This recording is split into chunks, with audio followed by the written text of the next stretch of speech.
तीन लगातार जीत और उसके बाद अब हार मिली है, वो भी सीएसके के हाथों मिली है और चेपॉक मिली है। और चेपॉक में देखिए हमेशा येलो समंदर आपको नजर आता है, इतना फैंस आते हैं देखने के लिए, लेकिन आज तो सीएसके ने कमाल कर दिया, धमाल कर दिया, क्योंकि केकेआर की जो मजबूत बैटिंग लाइनअप थी उसको तहस नहस कर दिया। और इस टीम ने, केकेआर ने पहले बैटिंग करते हुए सिर्फ 137 बनाए हैं और 138 का टारगेट था और बड़ी आसानी के साथ ये तो एक तरफा मैच हमें देखने को मिला। अफूर जी हाँ बिल्कुल, और मैं तारीफ करूंगा गेंदबाजों की, सीएसके के गेंदबाजों ने जो बॉलिंग की है, जिस तरह से रोका है केकेआर को, तो वहीं से समझ में आ गया था। पहली ही गेंद पे विकेट ले लिया तुषार देशपांडे ने, तो मतलब वहीं से उन्होंने पूरी ग्रिप बना के रखी मैच में अपनी, और कहीं से भी मौका नहीं दिया केकेआर को बाहर निकलने का अपनी ग्रिप में से। मतलब एक के बाद एक लगातार विकेट गिरते गए और पूरी टीम जो है 137 पे रुक गई, 9 विकेट गिर गए। तो ये मुझे लगता है कि पूरी तरह से एक तरफा मैच रहा, हावी रही पूरी तरह से सीएसके, और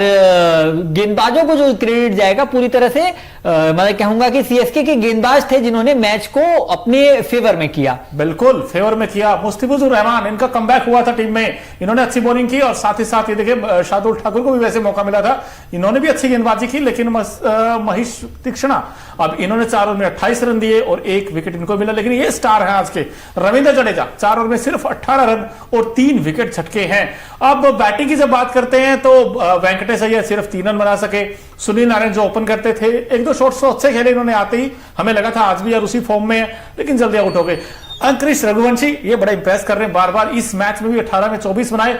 इनका क्या किया जाए? अब ये जो पूर्जी बात कर रहे थे कि पहली ही गेंद पर वो अच्छा कैच पकड़ा जडेजा ने वैसे पॉइंट पर, हाँ, वो तुषार देशपांडे की वो गेंद थी। रिंकू सिंह द फिनिशर, आज रिंकू सिंह का बल्ला शांत रहा।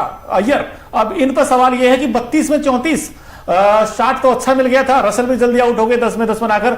लेकिन दोस्तों सवाल यह है कि 56 बना चुका था तकरीबन 6 ओवर में केकेआर, लेकिन उसके बाद क्या हो गए, टुक टुक टुक टुक स्पिन के जाल में पूरी तरीके से फंसता नजर आए केकेआर के सारे बैट्समैन, और खासकर अय्यर का तो बिल्कुल आज बहुत स्लो खेले हैं अपूर जी। ये 32 में 34 नहीं थी, ये से ये उम्मीद नहीं थी कि मतलब इतना धीरे खेल जाएंगे, वो भी ऐसी सिचुएशन में। और खासतौर से अगर विकेट की बात करें, तुषार देशपांडे ने 3 विकेट लिए और तीनों ही बहुत इंपॉर्टेंट विकेट। पहले ही बॉल पे आपने जो साल्ट है ओपनर है उनका विकेट लिया, इसके अलावा रिंकू सिंह का बहुत इंपॉर्टेंट विकेट है, उन्हें आपने आउट किया, और रशेल जो मतलब तूफानी बल्लेबाज है उन्हें आउट किया। मतलब 3 ऐसे विकेट लिए जो अकेला बल्लेबाज मैच के रुख को पलट सकता था, मैच को जिता सकता था। ऐसे 3 विकेट तुषार देशपांडे ने लिए। रविंद्र जडेजा तारीफ करेंगे कि शुरुआती विकेट उन्होंने निकाले, 3 विकेट निकाले शुरुआती। तो मुझे लगता है कि ये 2 गेंदबाज ऐसे थे जिन्होंने मिला जुला के पूरी जो बैटिंग ऑर्डर था केकेआर का उसे तहस नहस कर दिया।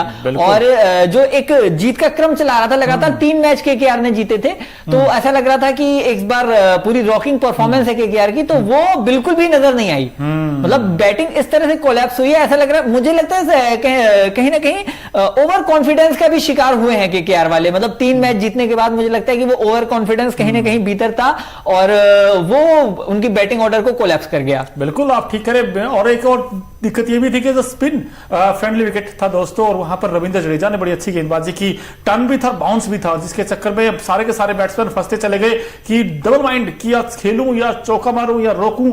और उस विधा में वो तो भला हो श्रेयस अय्यर का, हालांकि उन्होंने ठीक ठाक रन बनाए और इस तरीके से स्कोर 137 पहुंच गया। भाई 56 पे 1 था, उसके बाद देखते देखते 60, 64, 65 ऐसे आते गए और चलते गए। अब अय्यर ने 34 जरूर बनाए, लेकिन सवाल यह कि 32 में 34, ये तो टेस्ट इनिंग में देखते हैं हम लोग स्कोर आजकल। लेकिन बड़ी बात यह है कि सीएसके की लगातार 2 हार हुई थी, उसके बाद अब ये जो जीत आई है, कहीं ना कहीं टोनी का काम तो करेगी।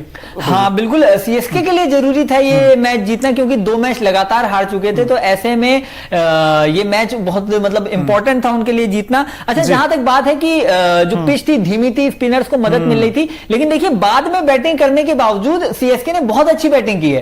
सिर्फ 3 विकेट गंवाए और 141 का टारगेट जो बहुत आसानी से चीज कर लिया। मतलब ऐसा मौका नहीं दिया कि स्पिनर्स हैं और आप बाद में बैटिंग कर रहे हो, तो कहीं भी अपने ऊपर डर को हावी होने दिया हो या केकेआर के गेंदबाजों को हावी होने दिया हो। आप देखिए जो स्पिनर थे केकेआर के, वो ऐसा कोई इंपैक्ट नहीं डाल पाए कि अच्छा स्लो पिच है और इस वजह से अगर बल्लेबाज हमारे आउट हुए हैं तो हम उनके बल्लेबाजों को भी कहीं ना कहीं परेशान करें, तो वो परेशानी बिल्कुल भी दिखी नहीं मुझे कहीं भी। भी। और सुनील नरेन है, 1 विकेट उन्हें सिर्फ मिला। वरुण चक्रवर्ती बहुत अच्छे स्पिनर है, उन्हें 1 भी विकेट नहीं मिला। तो मुझे लगता है कि मतलब पिच के धीमे होने का कोई फायदा बहुत ज्यादा केकेआर उठा नहीं पाया। बिल्कुल उठा नहीं पाया, लेकिन जिसने फायदा उठाया उसका नाम सीएसके है, चेन्नई सुपर किंग्स। और चेपॉक में मतलब आज धमाल मचा दिया इस टीम में। ये मान गए कि घर के शेर हैं सीएसके की टीम, इनसे कोई नहीं बाजी मार सकता। आप देखिए, हमने ये मुकाबला देखा, जल्दी से आपको हम बता देते कि क्या क्या हुआ इस मैच में। सीएसके ने आज पहले टॉस जीता, उसके बाद फील्डिंग करने का फैसला किया और केकेआर ने बैटिंग की। आप फील्ड शॉट जल्दी आउट हो गए आते ही समय। उसके बाद नरेन कुछ देर तक तो रुके, उसके बाद वो भी जल्दी आउट हो गए। एक एक करके अंकुरिश रघुवंशी ने 24 जरूर बनाए 18 गेंदों पर, लेकिन उसके बाद अब यहां असली कहानी स्टार्ट होती है। एक के बाद एक बैट्समैन स्पिन के जाल में फंसते चले गए। रविंद्र जडेजा ने शिकंजा कस लिया और उसने वेंकटेश अय्यर ने सिर्फ 3 बनाए, रमनदीप ने 13 बनाए। रिंकू सिंह 14 गेंदों पर 9 रन बनाए। ये बहुत रेयर देखते हैं हम रिंकू सिंह को कि 14 बॉल खेलकर सिर्फ 9 रन बनाए। रसल सिर्फ 10 बना सके। कुल मिलाकर स्कोर 137 बना पाई केकेआर पहले बैटिंग करते हुए, लेकिन जब बैटिंग आई सीएसके की तो बड़ी शानदार शुरुआत दी। वहां पर रचित रविंद्र ने 15 बनाए। ऋतुराज गायकवाड़ एक बार फिर से हीरो रहे, 67 बनाए, नॉट आउट रहे 58 गेंदों पर और जीत का चौका लगाया उन्होंने। वैसे मजा आ गया उनकी बैटिंग देखकर। और शिवम दुबे ने बड़ा इंपैक्ट इनिंग खेली, 28 बनाए 18 गेंदों पर। लेकिन जो रविंद्र जडेजा ने पॉइंट पर कैच पकड़ा था अपूर्व जी, बड़ा शानदार कैच था। हाँ, मतलब बिल्कुल तारीफ करनी होगी। मतलब ऐसी जगह पे जब क्रिकेट में कहा जाता है ना कैच विंस द मैच, तो वो इसी तरह के कैचेस के लिए कहा जाता है। और इसमें मैं कहूंगा कि बॉलर से ज्यादा फील्डर का योगदान होता है 1 विकेट को लेने के लिए। बिल्कुल। और हमारे देखिए स्टैटिक्स अखिल गुप्ता जी बैठे, उन्होंने बताया कि भाई आईपीएल में रविंद्र जडेजा के 100 कैच पूरे हो गए। अब बताइए, वो कैच बड़ा कमाल का था, 100 कैच उनके पूरे हो गए। अगर आप देखें मोस्ट कैचेस जाने भी जाते, मतलब जो बेहतरीन फील्डर्स हैं भारत के, तो उसमें रविंद्र जडेजा का नाम बहुत आगे आता है। और वो आईपीएल में भी उन्होंने दिखाया है, 100 कैच आज पूरे कर लिया, तो उनके लिए एक मैं कहूंगा कि क्लैप्स तो बनता ही है। बिल्कुल। अगर आप देखें most catches by fielder in IPL overall अगर हम बात करें तो 110 कैच विराट कोहली के, 109 सुरेश रैना के हैं, 103 कैरन पोलार्ड के हैं और 100 रोहित के और 100 ही रविंद्र जडेजा के। यानी कि दोनों इंडियन खिलाड़ी छाए हुए, रोहित और रविंद्र जडेजा हो। भाई हम जानते हैं इंडियन टीम में रविंद्र जडेजा और विराट कोहली 2 ऐसे एक्टिव फील्डर है ना, वो डबल नहीं आने देंगे बाउंड्री लाइन से।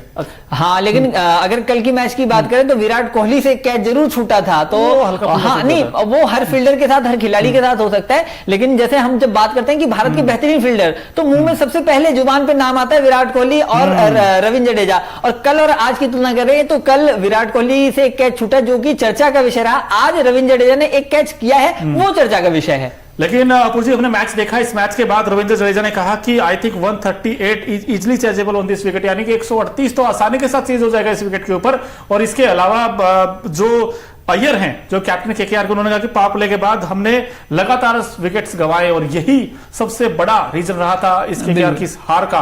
बड़ी हार है दोस्तों, क्योंकि केकेआर, ठीक हम जानते हैं कि भाई ये वो टीम है जो बड़े रन बनाती, 272 बनाए थे इसी टीम ने बनाए थे डीसी के खिलाफ। लेकिन आज इनकी बैटिंग, कहते हैं एक बैकबोन, वो आज कमर से टूट गई है। क्योंकि वहां पर आप देखिए रविंद्र जडेजा थे, तुषार देशपांडे थे। तुषार देशपांडे ने बड़ी अच्छी गेंदबाजी की, तारीफ करनी पड़ेगी। और उन्होंने जो रसल का आउट किया, उसके बाद उन्होंने स्टाइल किया, वो डेविन ब्रावो करते हैं ऐसे ऐसे वो स्टाइल, उस तरीके से वो स्टाइल किया था उन्होंने। तो मजा आ गया तुषार देशपांडे का आंकड़े देखकर, और रविंद्र जडेजा के आप स्क्रीन पर देख भी रहे होंगे।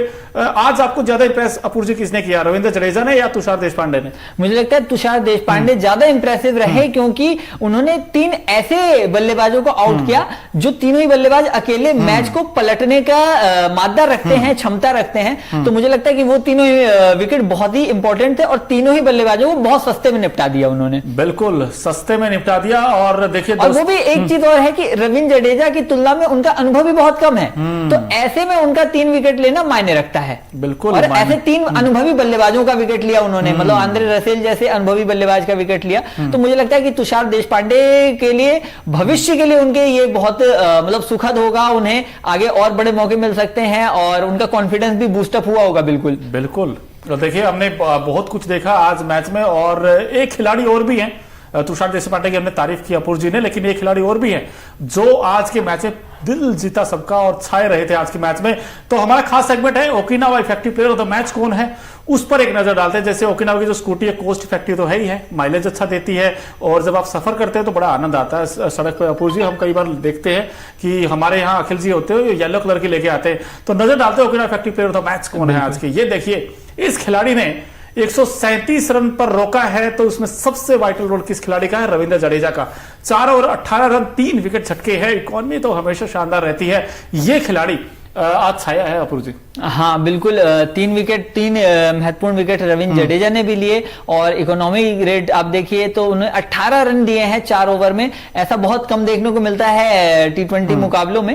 तो मुझे लगता है कि रविंद्र जडेजा बिल्कुल सही जगह पे हैं, इस सही प्लेयर चूज किया गया है।